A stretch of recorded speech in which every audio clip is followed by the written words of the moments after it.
Hello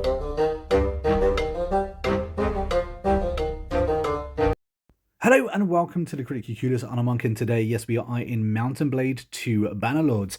Today is a great video for you if you are new to Mount and Blade Bannerlords, or if you just want a few extra tips to help make your game and journey a little bit easier. Yes, this is going to be the greatest collection of tips I can give you when starting out this game. Now, I'm going to be doing a video for later in the game as well when it comes to making your own kingdom and that kind of thing, a late game tips video. This is an early game tips video. Now, when I say early game, I don't mean the first hour, although every single one of these tips can be used in the first hour.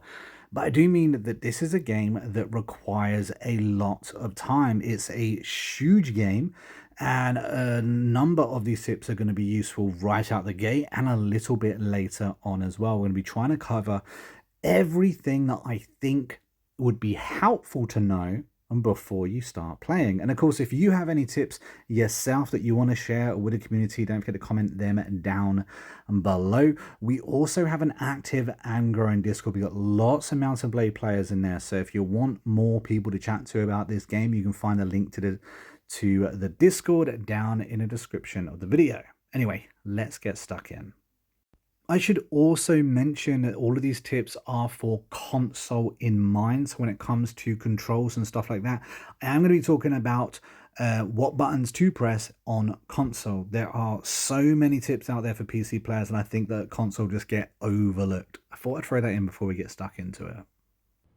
Now, tip number one should be, what should you do, right? Should you start a brand new campaign or should you go sandbox? Sandbox allows you a few more options, but for me, I would say start with campaign. Campaign actually, especially with the latest update, is easier than sandbox. Why? Because within campaign, you get given a ready-made family attached to the main story, the main mission of the game. They're overpowered. Absolutely try it. Tip number two is understanding culture. Now, I have done a breakdown of every single culture in a game and what it means, but what you really need to ask yourself is, how do you intend to play the game and what would be the most useful to you?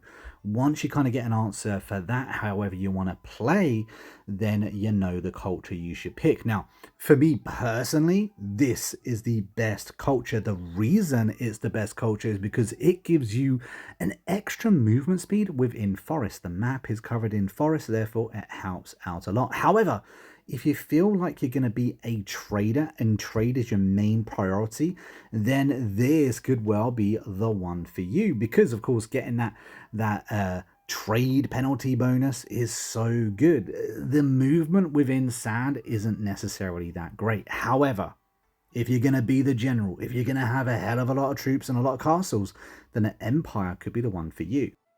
Tip number three is gonna be a caution to building your character. Seriously, I'm backing up what I said in the last tip. You need to think about how you want to play. The thing with this game is you're not going to be able to get to level 40, 50. You're not going to be able to rank up every single perk, every single thing that is in the game. So what you're going to want to look at is thinking about how you want to play. You want to be really good with weapons. You want to be a really good tactician.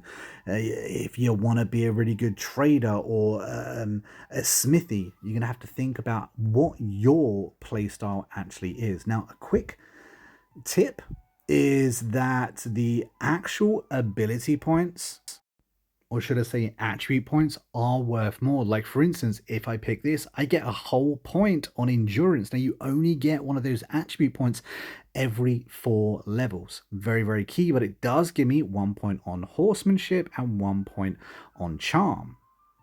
Those are focal points and will increase the rate that you'll learn that skill. So be careful and take a little bit longer over character customization than, say, just trying to get stuck into that game, because it's going to be highly worthwhile to invest just a little bit longer thinking about how you want to play. Tip number 4 is that with the latest update, we now have cheats on console. They within the campaign option, scroll all the way down and you'll see the cheat menu. This is a great little tool you can use if you don't necessarily understand something, if you're struggling to overcome something. Make the game maybe a little bit easier for yourself. Tip number 5 is that if you are on the campaign map, literally right above you from the training arena, you can buy yourself a ton of hogs. Now, those hogs are very valuable, but not in their base form. No, no, no. We've got a little trick that we can do in Mount and Blade, and that is slaughter our livestock. Yes, that's right. So after getting those hogs, come back down, come to the main town, and just outside of it, you can slaughter those pigs. Now, I would warn against slaughtering them as you buy them, because what that's going to do is put you severely over your carry weight. But if you go into your inventory, select the hogs, hit that little butcher icon, and as you can see, you've got an abundance of meat and abundance of hide. That's right, you can sell both products in that store, making yourself an instant profit. Now, what you could also do is buy the hogs from this town too and rinse and repeat. You could also sell your civvy clothes to give yourself a little bit extra money in order to be able to buy more hogs to repeat this process. It can work even in mid-game to make yourself some serious easy cash. So look out for it. Tip number 6 is be careful how quickly you push through that main quest. Eventually, not too much of a spoiler, it will lead to quite a major war. Eventually, it's going to be really hard not to kind of look at that main quest.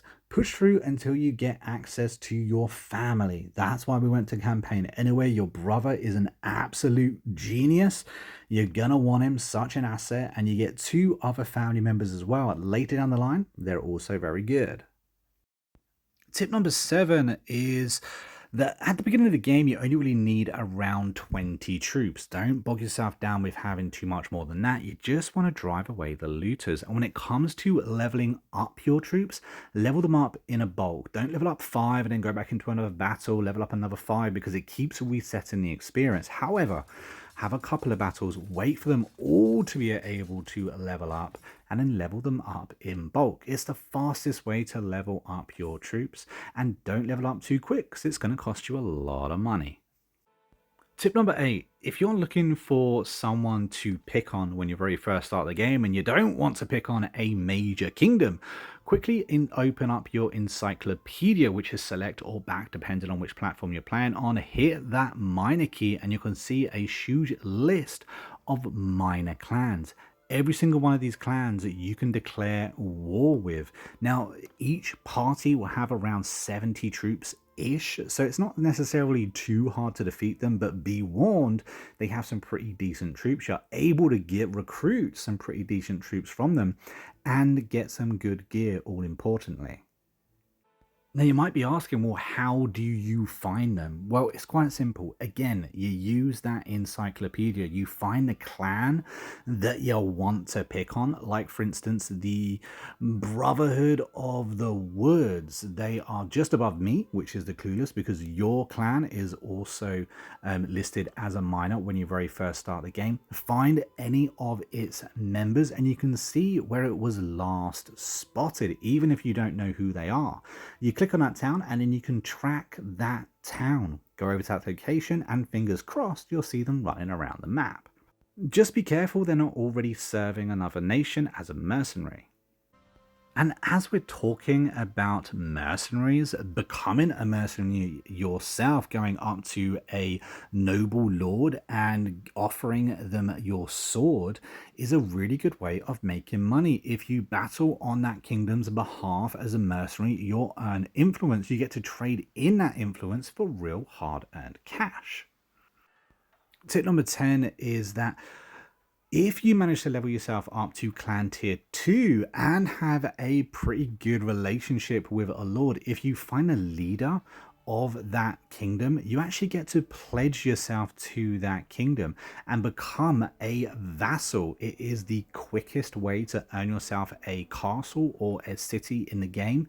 However, be warned, this is not something to undertake lightly. Yes, you get some goodies, you get some troops, you get some weapons. However, you are swearing allegiance to that kingdom. If you leave with your kingdom, which you absolutely can do, expect to go to war with that kingdom. They won't be happy bunnies. These kind of things back in the day, your word is your bond. So if you offer your sword to someone, if you offer a pledge, remember that that's kind of you locked in that game, unless you do leave. And if you do leave, they will be mightily cross with you, especially if you take the property with you. And while I do stand by it being the fastest way to get yourself a castle or a town, it's not something you can necessarily bank on. It depends on which kingdom you actually join. It depends what's happening in the kingdom at the time. It can be a real hit or miss, but at the end of the day, if you impress, you do get given a castle. Tip number 11 is that the encyclopedia is useful for many things. One of those things is showing you troops. Now, I have gone over videos in the past of showing you the best troops in the game, but what I'm going to do in this video is show you what I think are some easy go-to options. Of course, feel free, use what troops you like, but in my opinion, Valandian infantry is a great way to go. If you get a Valandian recruit, you can turn him into a footman, and then you've got other options, but also you can get the Valandian swordsman, which are very, very solid infantry unit. Alternatively, from the recruit, from the footman, you can go down the cavalry route, and the Valandian cavalry are some of the best cavalry in the game. To be honest with you, Valandian troops on a whole are probably the best overall kingdom in the game. However, I do value someone else when it comes to range, that being the Britannians. These guys are absolutely phenomenal. The Fane champions are ridiculously good. If you just recruit the basic archer from that kingdom, you can level them all the way up to Fane champions, and these guys are amazing with two-handed weapons, meaning you got a good troop that can hit from close range as well. Tip number 12, as soon as you start the game, you should hit on that clan tab. Hit the clan tab and go over to parties. Now, typically you're not going to be able to create another party straight away, but this is the area you're looking at. You want to assign yourself as the quartermaster, because that will give you points towards steward, which is the fastest way to level up your party size, meaning you're going to have hundreds of troops late game. But you need to make yourself quartermaster as soon as possible. When you get other companions, you can set them to your scout, to your surgeon, to your engineer, but it's the surgeon that you're gonna want to make a priority. Having someone in your party that can act as a surgeon can save so many lives, but not only lives, it can also save you money. A good surgeon is the difference between your troops dying in combat and becoming wounded. Wounded soldiers will of course get better and be able to fight the next day. Dead soldiers have to be replaced. Tip number 13 is one that actually took me a long time to realize. So map movement speed is incredibly important. It's important for running away from people, for catching up with people, for doing whatever it is that you want to do. It's important. Now, one of the ways to increase that is with horses. Now, there are two different types of horses. There is the type of horse with a little apple, which will increase your pack size, how much gear you can effectively carry around the map without slowing yourself down too much. Having a load of these is awesome, but there is also a horse with a little horsey sign. He increases your speed, so having a ton of these in your party will mean that your troops, your army, will move across that map a hell of a lot quicker. But please be warned, you can only have so many livestock, so many horses within your party before you start having something called a herd penalty. Now, typically it's like 1.5 depending on what you got. So if you have 10 troops, you can effectively have around 15 horses before you start having any kind of herd penalty whatsoever. And that number may have changed slightly since since the latest update, but around that for me. So check on that. Make sure you haven't got a herd penalty, so that way you can have the quickest movement speed on that map possible. Tip number 14 is how to use a lance. Now, I'm not talking about you jabbing that lance at somebody. I'm talking about you couching that lance and actually taking someone off their horse like a skewer. What you're looking for is a lance that says it can couch the lance, which is, as you can see, this is a one-handed and a two-handed weapon. Underneath that, it tells you that this lance has the ability to do so. If you have a lance or a spear that doesn't have this, then you can't do it. Now, I'll show you actually on horseback how to do it a little bit later, but it is R1 to couch that lance.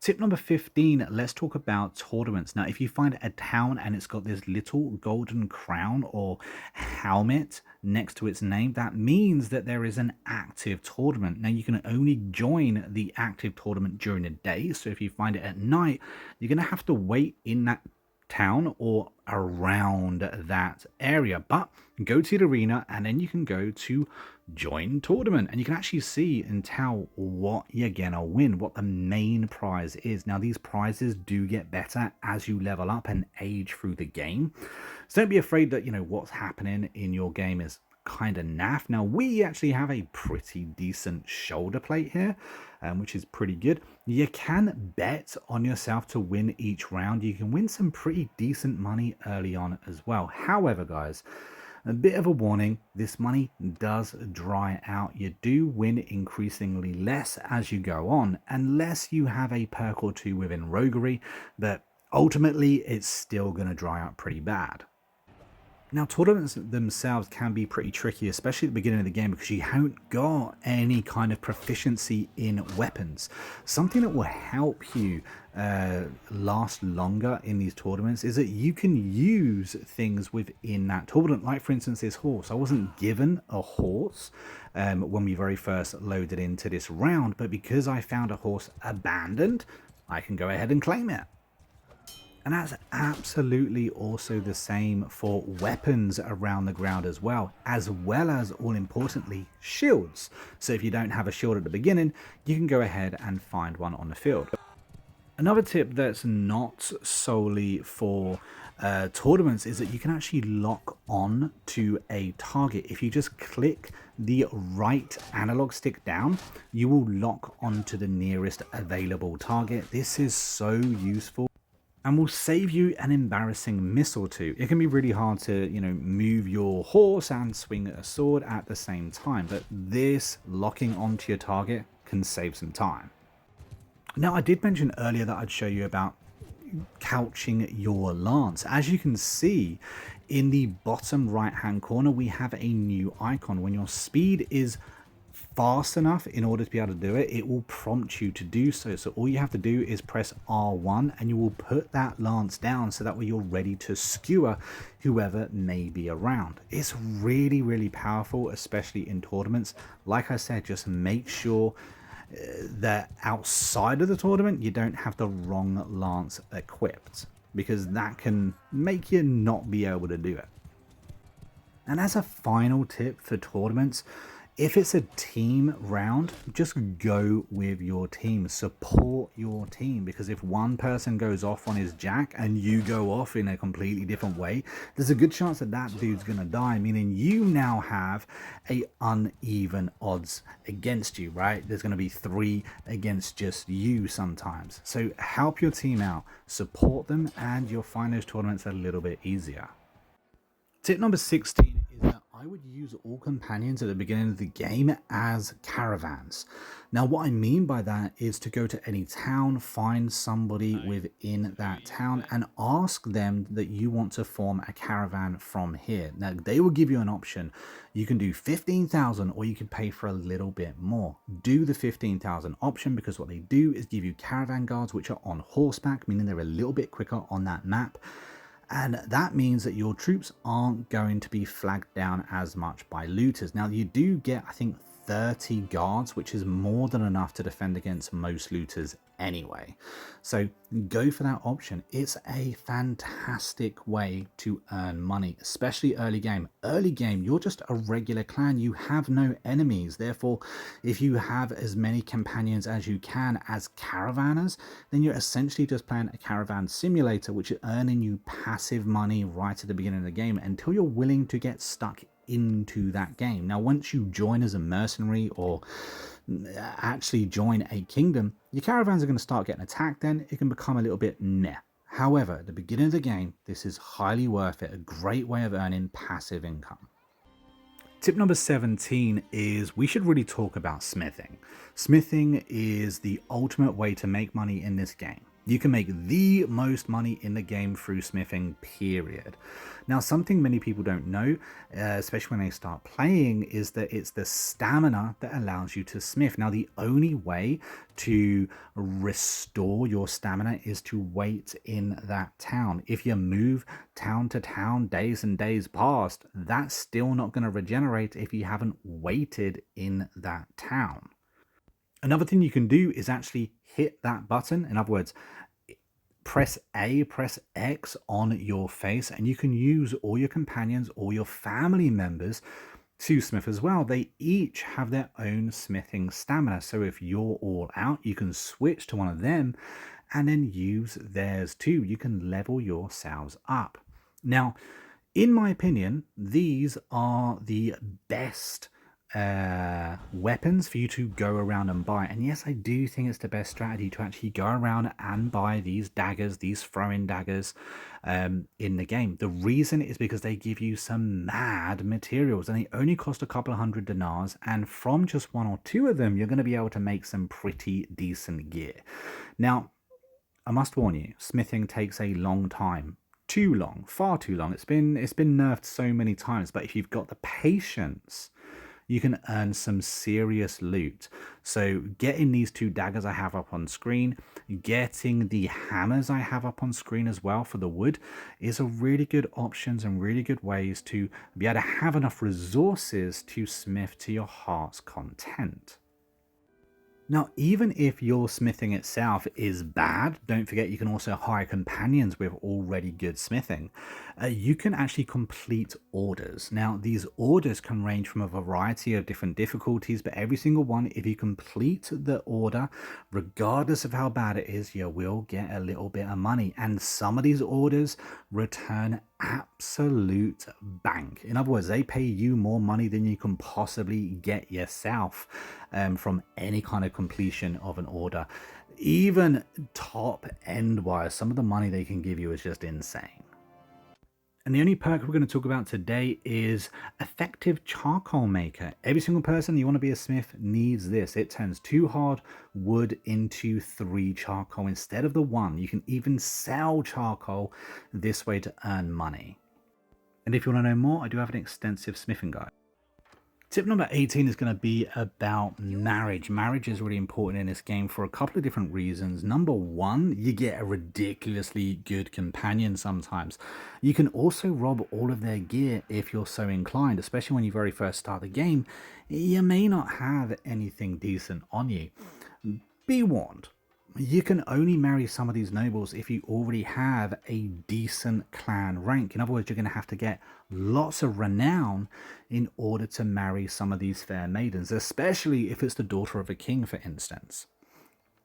However, if you do have a suitable clan rank, you can just find the leader of a kingdom and ask him for their hand in marriage. Now, you used to have to do a little mini game. You don't really ever have to do that anymore. You just need to have enough money in order to buy the hand in marriage that you want. Now, it's pretty simple, really. That being said, some brides sometimes, especially if you have negative relationships, can cost absolute bags. So be forewarned. But guys, I'm going to leave this right here. I think that is every single tip that you need to start your game and to get a really good understanding. If you take all these tips, this should lead you all the way up to being prepared to start your own kingdom. And of course, look out for part 2, because I will be doing another video where I detail everything you need to know from creation of a kingdom on forward on completion of the game. But until next time, guys, I've been a monk, I've been a critically curious, and I will see you in the next video real soon. Until then, take it easy and happy gaming.